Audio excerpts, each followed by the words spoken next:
Now, SARS is warning of a reduced tax collection this year, mainly because of the current power cuts. Businesses have been frustrated by the rolling blackouts and how the energy crisis is being handled. And the South African consumer has fallen on hard times because of the cost of living crisis. Let's get more on the situation from SARS Commissioner Edward Kieswetter. Commissioner, good afternoon. Welcome to Today on eNCA. Thank you very much for your time. Now, this power crisis means a slower economy, as we know, as we've seen, as we've heard, with more businesses and individuals now poised to make smaller contributions to SARS.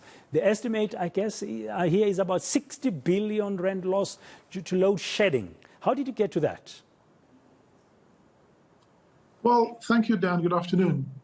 We also said that the 60 billion is a conservative estimate at the moment.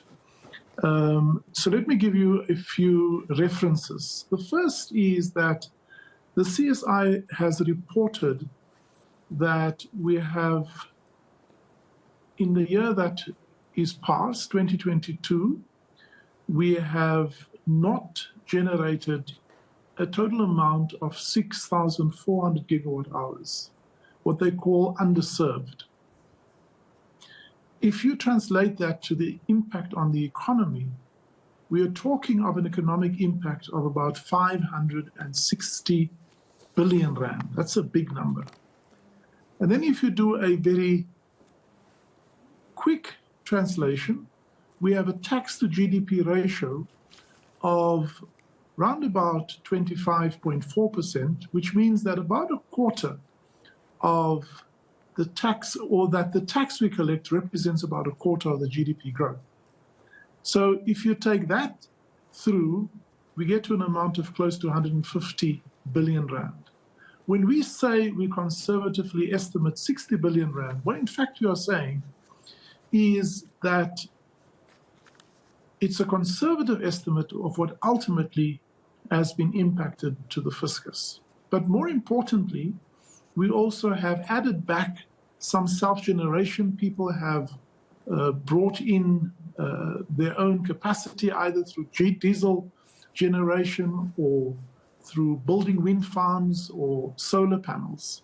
So in contrast, we also see that one of the unintended consequences is that there's a lot more self-generation, and that in itself has had a positive impact on the economy.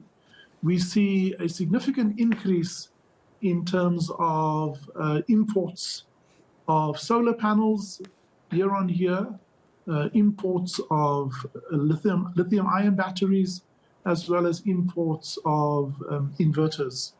And that in itself will begin to have an impact in the short term on the economy. If you zoom out, every time a company, a factory has to shut down because it is not producing, then it will have a direct impact on the income of the company, the profitability of the company, and therefore on corporate income taxes. When there is no sales, remember every item that is sold, 15% of that is VAT. And so if there's no goods sold, then we will have an undercollection of VAT. And so when we take each of the tax types in turn, when jobs are lost, there's no contribution to personal income tax. And it's when we cumulatively look at modeling the direct impact of load shedding by Eskom, somewhat ameliorated by self-generation, we say conservatively the impact on the fiscus is at least 60 billion rand.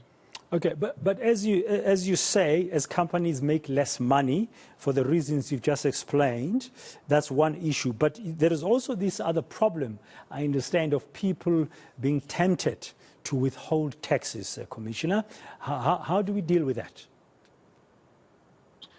So people withhold their taxes for other reasons.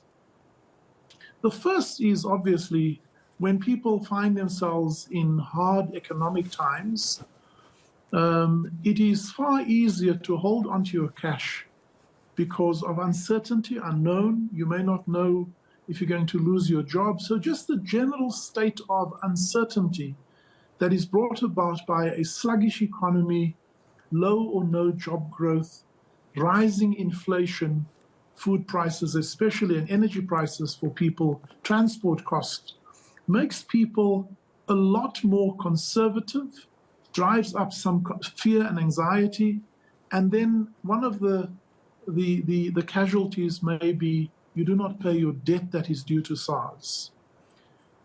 That represents a significant concern for us. A bigger concern, though, Dan, is the proliferation of tax and financial crime in South Africa. We find in every sector of our economy there is evidence of illicit economic activities, illicit imports and exports across our borders. And to date, we have not been able to give a proper, comprehensive response to holding these perpetrators to account. Now, that has two consequences. Firstly, it means that when economic activities take place below the radar, because they are illicit or illegal, that does not impact positively on the growth of the economy or on the tax revenue. So that's the direct impact. The indirect impact is when people lose confidence in the overall system, whether that is the partnerships between government and its society and its public, they feel more justified to fiddle with their taxes, and we find compliance being the casualty in that regard. Now, you as SARS recently, you've done very well in terms of managing to plug holes in the national budget, allowing government to extend that 350 Rand a month income support grant, for example. So I think what you are just saying now would spell bad news if something is not done. Well, I think we are encouraged and pleased that despite what I've just explained to you, which has a devastating adverse effect on tax revenue collection, as well as on the overall social and economic fiber of society, within that context, for SARS to have grown its gross revenue by almost 10% and net revenue by almost 7%, whilst at the same time we have paid out the highest amount of refunds back into the economy, speaks to the tremendous effort of 12,500 people at SARS who turn up every day diligently to do the work of ensuring compliance and serving the taxpayers. I am often asked, what is it that underlies the positive performance of SARS? And my response is, it's not one big thing that we do. It is many, many little things that we do every day, 12,500 people who are engaged to deliver and give effect to the mandate.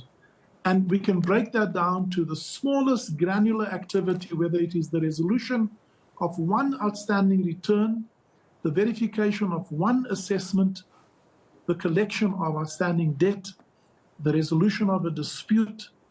Every one of these actions, we can report to you that over 5 million compliance actions took place that collectively added another 232 billion Rand into the fiscus. Okay. Now, Commissioner, as we're about to conclude, I've got two more questions for you very quickly. Now, as a revenue collector, who's facing load shedding, the financial impact of load shedding, as you've explained to us, and that's happening at first hand. Don't you have a view on our way out of this crisis? As a society, I wish I had a glib response to you for that. I think we are struggling as a society. The world, by the way, is struggling. I returned from a meeting in Paris last week with my counterparts in other countries, and they have some of the same challenges that we have in terms of sluggish growth, in terms of restlessness within the civil society, within society. And so the first thing is, we often think of ourselves as being in the worst possible place on earth, but we have reasonably good company around the world. But let me not focus on that. Let me turn to us. I think that the message to our political leaders and to government is that unless we address the real concerns of South Africa, which is brought about by a sluggish economy that doesn't create jobs, we will continually be at risk of a restlessness among our young people. If 7 out of every 10 young people not only don't have job, but have very little prospect of finding work, that is a restlessness that we should all be concerned about. I spoke about crime and the fact that those who perpetrate crime are not brought to book. That's another growing concern for me. Okay. And so increasingly, I think we have to find ways of turning our concerns into positive energy to direct more and more of our effort towards solutions as South Africans. Okay, final question to you, Commissioner. I see you as SARS are intending now to use information from solar PV installers to verify that those who will be seeking the tax rebates as provided for now by government on rooftop solar actually qualify. Are you going to be police officers? Dan, we are not police officers. We must ensure that the tax and customs laws in South Africa are not abused.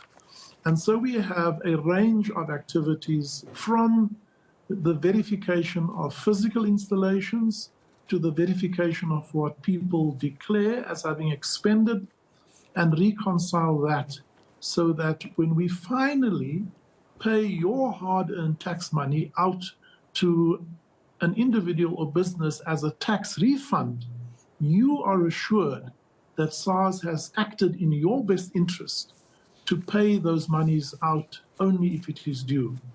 And so every time there is a new aspect of administration, this time you're talking about solar, there's also cryptocurrencies and assets, there is an increasing growth in the digital economy.